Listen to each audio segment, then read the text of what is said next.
Alright, so you want to render the components with some kind of conditions. So for that you can use the ternary operators inside the JSX, like we do have a use state of a loader. And what I will do, I will show if the loader is true, then I will return the p tag with the loading text in it, and if it is false, then I will return fully loaded. So for that I can come over here and write loader, and if it is true, then return loader. If it is false, then return fully loaded. So let's create a use effect. Let's first import it, and then what we will do, after 1.5 seconds, we will set the loader to false. Set loader to false. Let's wrap it up inside set timeout, 1500 millisecond, and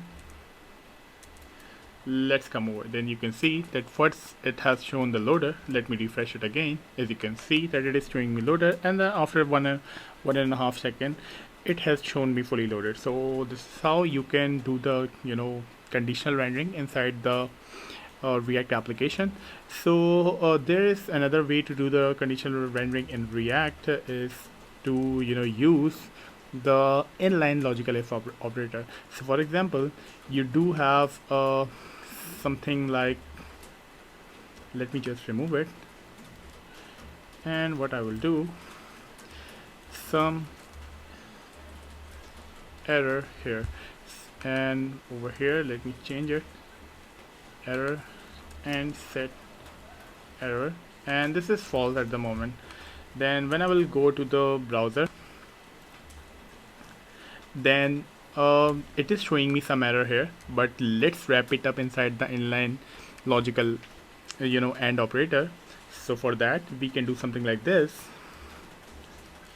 if error, then return this element, or if you want you can return the component as well.